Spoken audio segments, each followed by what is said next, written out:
This is Killer Innovations, a show about ideas, creativity, and how you can innovate. Welcome to the Innovator's Garage, where you learn to create your next game-changing killer innovation. Hello, I'm Phil McKinney, and welcome to the Innovator's Garage, where we are all about helping you go from an idea to launching your innovation. Today we have a special guest. It's a longtime friend, Matt Bross.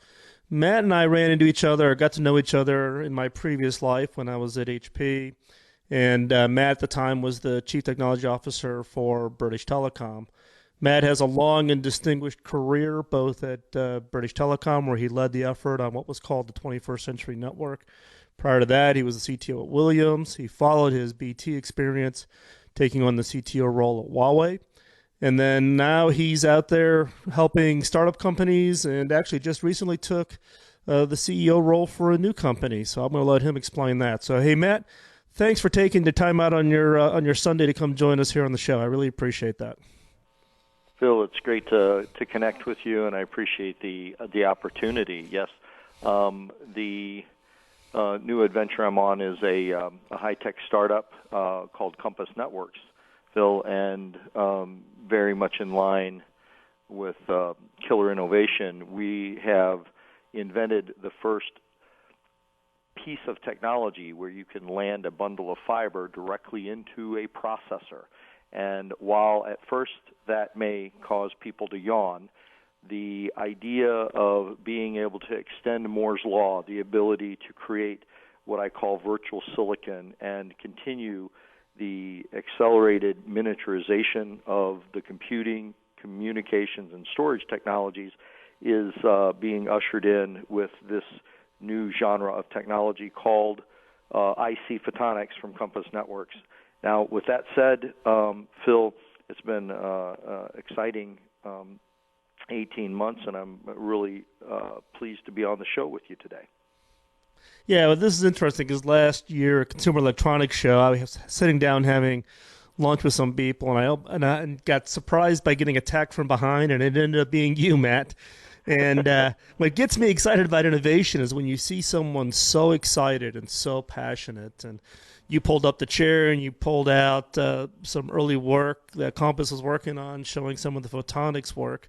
And you and I both have a very deep, long background on networking technology. So I got pretty excited. I've been following what you've been doing, and now you've stepped into the CEO role there. But this is just, when I look across your career, though, this is just one step in kind of a long history of you driving a variety of different approaches to innovation. And I know you're out there talking about this concept of what you call innovation at the speed of life.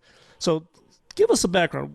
What's your thinking behind this term that you're using and kind of this mantra that you're out pushing, which is, again, this innovation at the speed of life? What is that? Sure. Phil, if you just take a quick look at what is going on a planetary basis, we are deluged with technology, services, solutions, and most of it is clutter.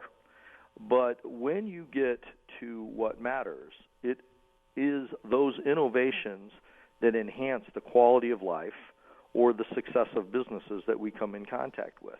And hence, I think when I look at innovation and any innovation agenda, its principal goal needs to be focused at enhancing the quality of life or the success of businesses that we come in contact with. Therefore, the idea, the concept of driving innovation at the speed of life, not at the speed of technology, but meeting people in their personal lives and their professional lives with innovation that enhances the quality of their life. That's the central cornerstone of driving innovation at the speed of life. And there's also, it's one of the things I've been thinking about a lot lately. I've been trying to, develop at least some kind of a framework. When you think about this whole concept of innovation at the speed of life, the fact is that the consumer expectation of the role of innovation is also accelerating.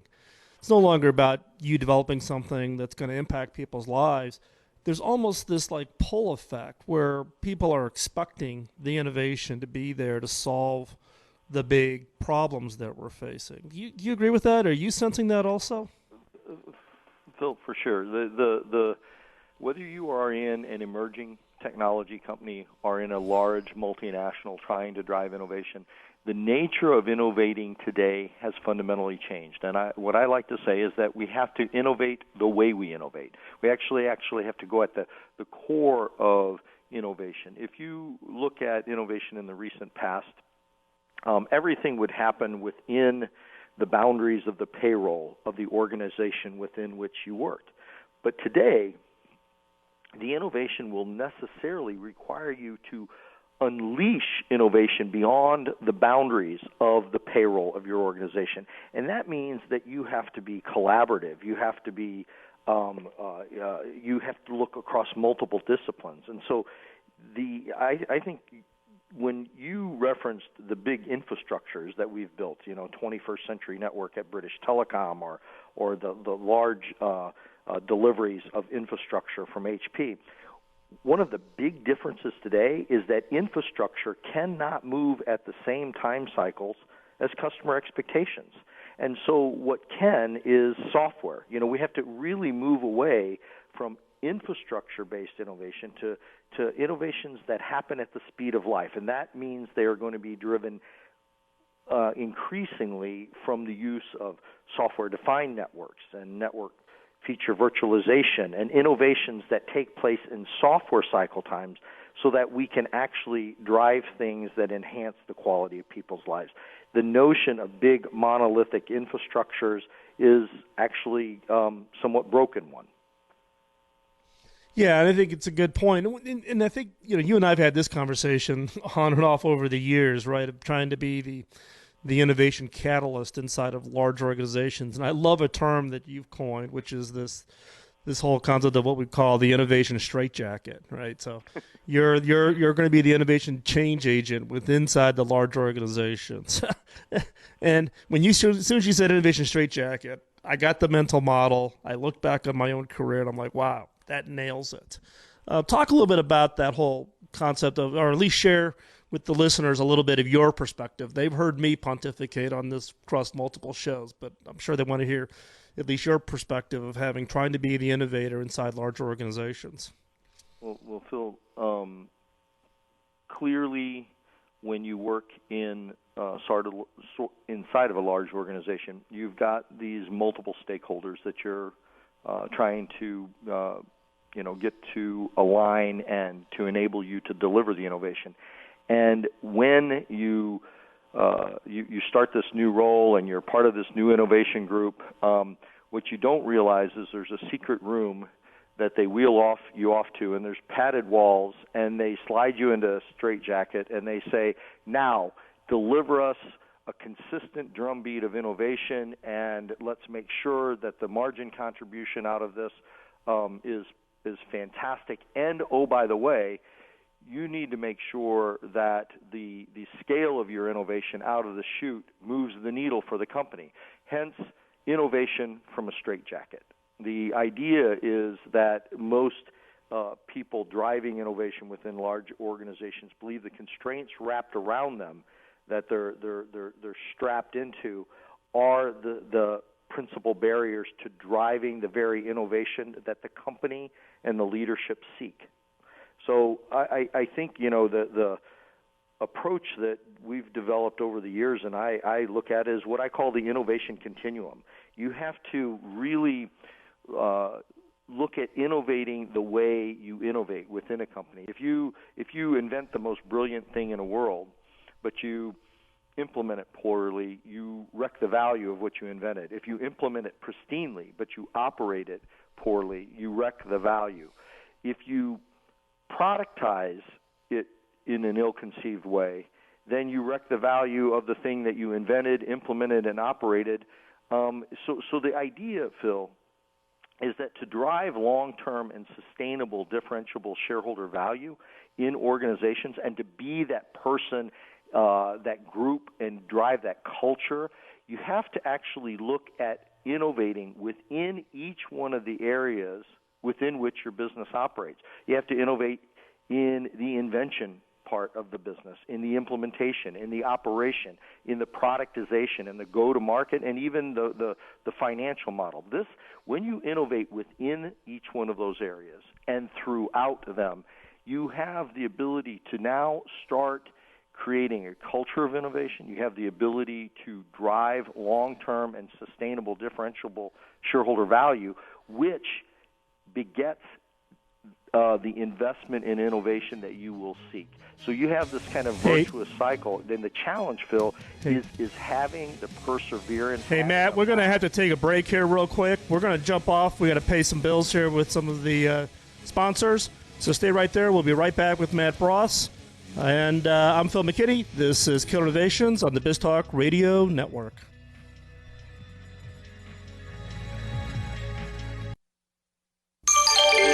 BizTalk Radio.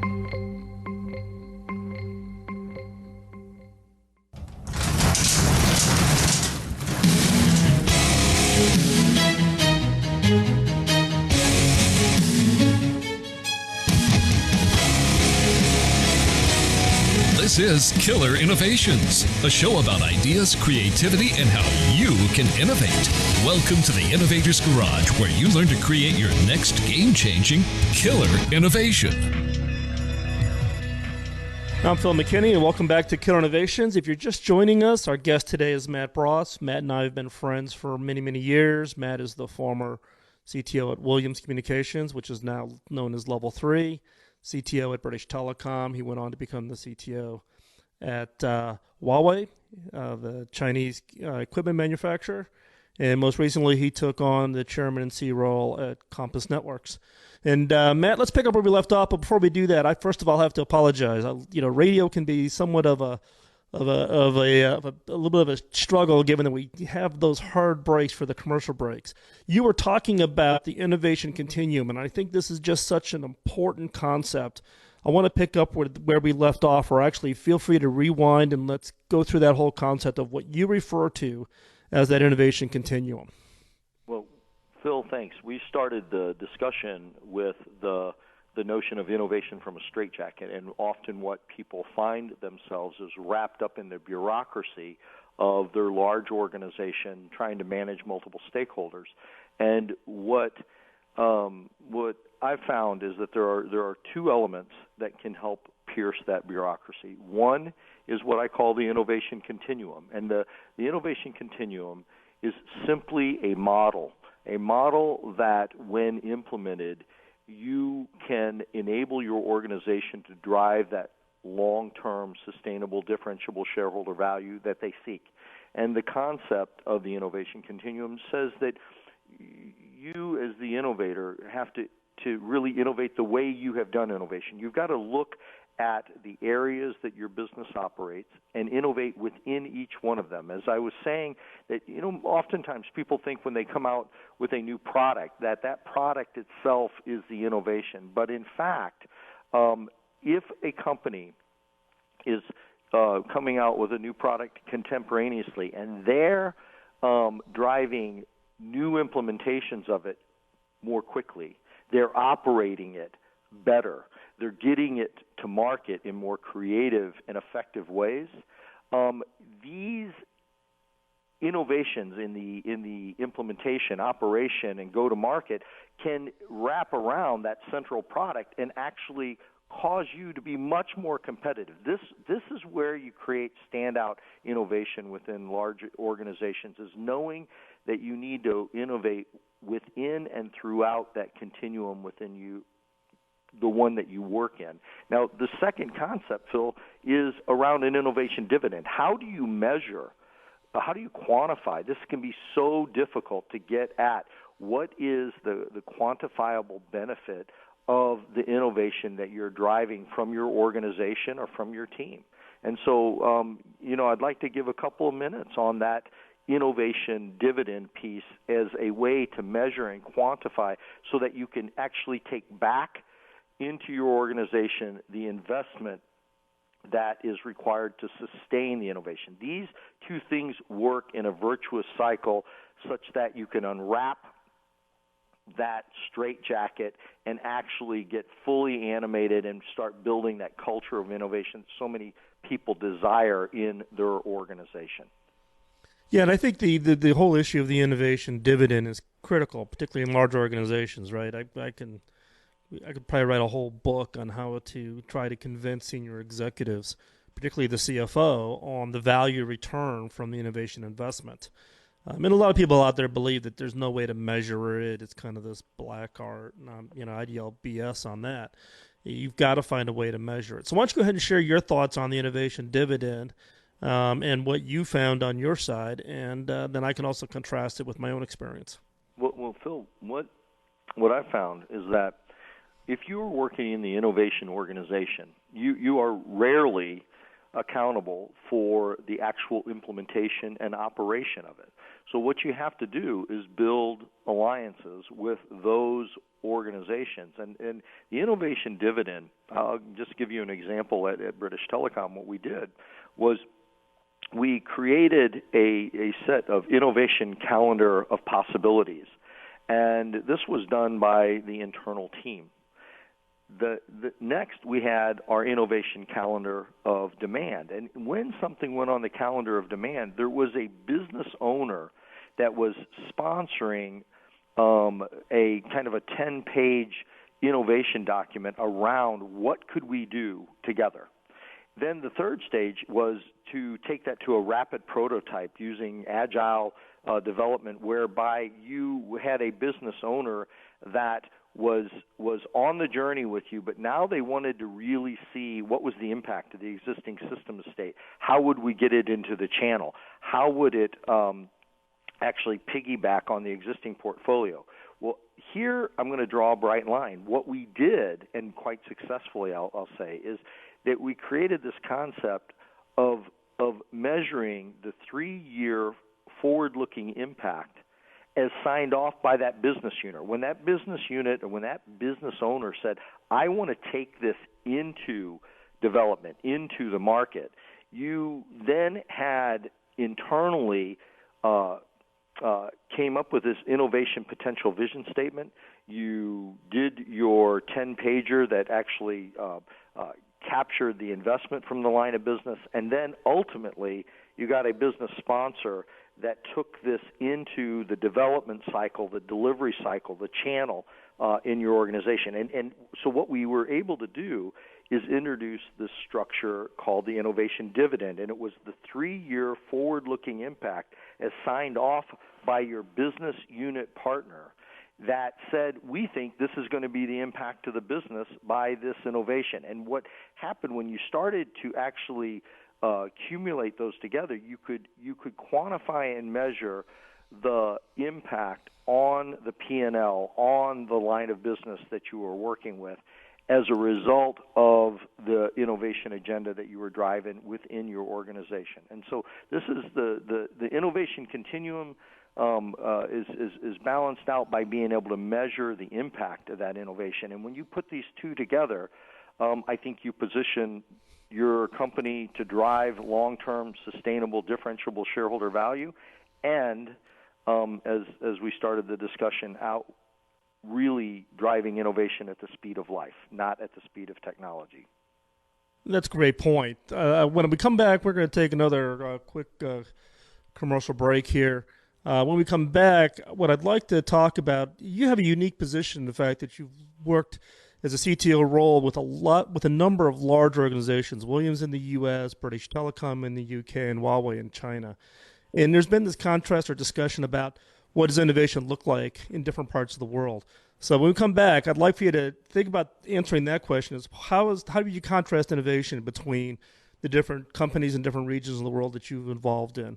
So we're going to be right back. Matt's going to join us for the third segment. To help you go from idea to innovation, we're giving away our 2-hour audio course titled Creating Killer Innovations. Text the word innovate to 33444 or download at killerinnovations.com/innovate. So don't go anywhere. We'll be right back. Need to pay a few bills here with our sponsors, so stay tuned. I'm Phil McKinney. This is Killer Innovations on the BizTalk Radio Network.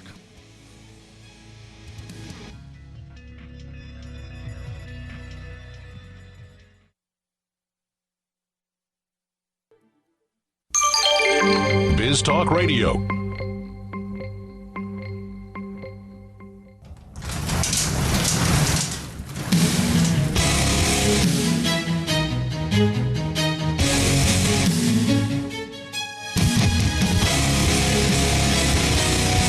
This is Killer Innovations, a show about ideas, creativity, and how you can innovate.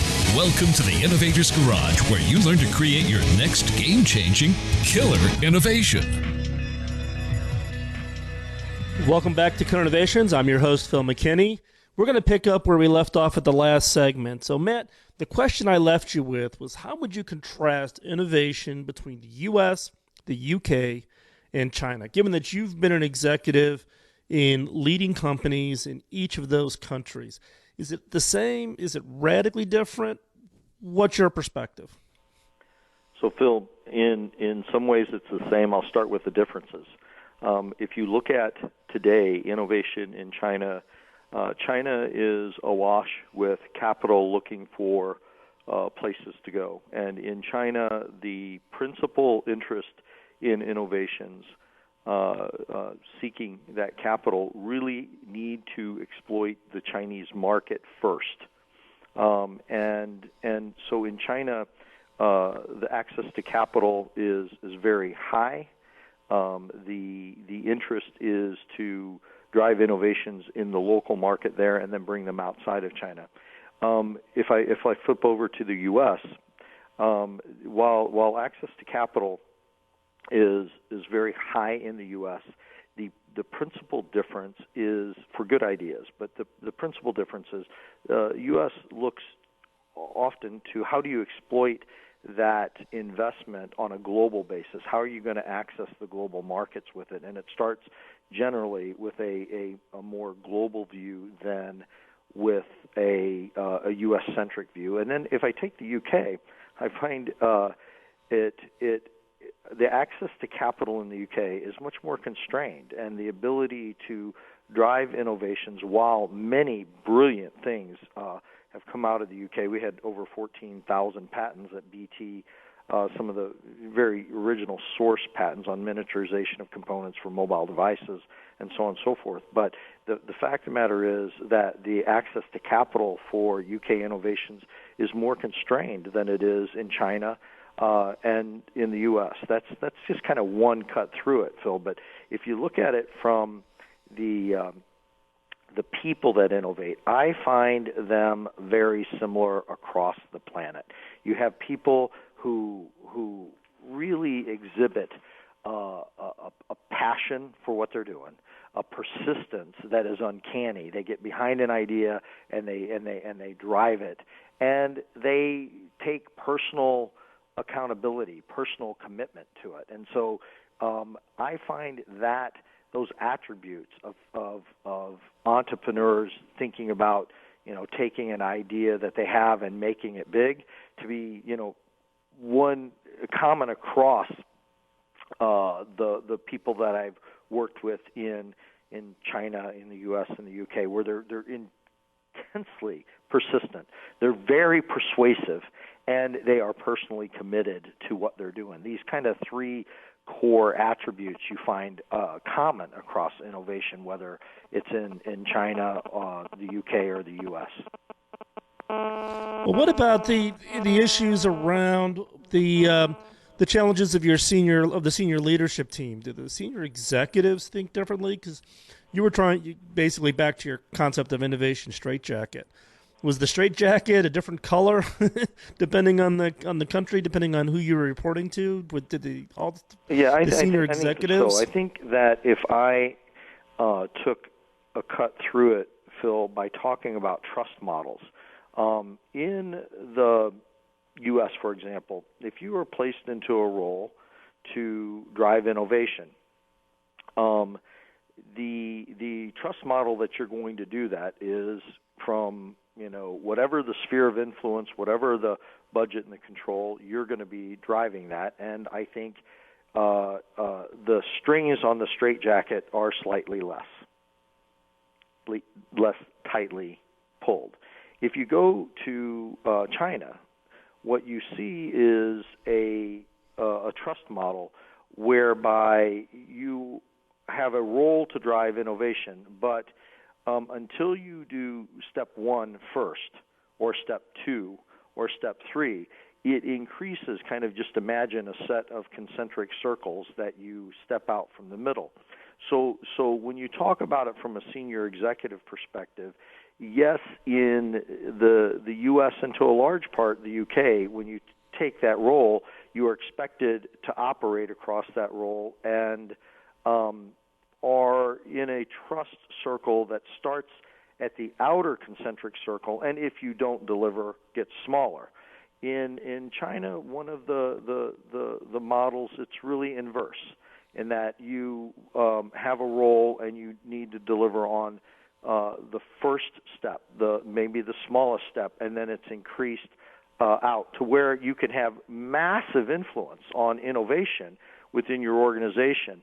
But it usually starts, and it's almost inverse in my experience about how those two models work around trust. And that translates into what is the color of the straitjacket that you're in. Right. Interesting. A lot of the listeners of the show are entrepreneurs. These are, they may be working for a larger organization, but they're noodling this idea, and they want to think about, do they take that idea and do they make the big leap to translating this idea, rattling around their head, possibly leaving the company, going out and raising money? You've been on both sides of it. You've done it inside the corporation. You've done the startup thing. You've advised startups.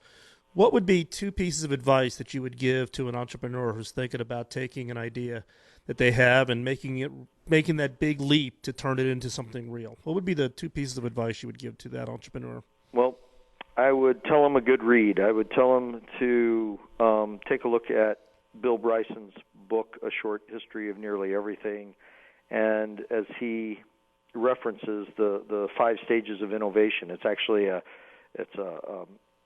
expansion of Alexander von Humboldt's 3 stages of scientific discovery. But Phil, in there is a set of nuggets of wisdom that whether you're in a large organization and you're about to launch something, or you're going to step out, put up your own shingle and do it, those 5 stages that Bill Bryson points out are, the first stage is that people will deny that the innovation that you see is required.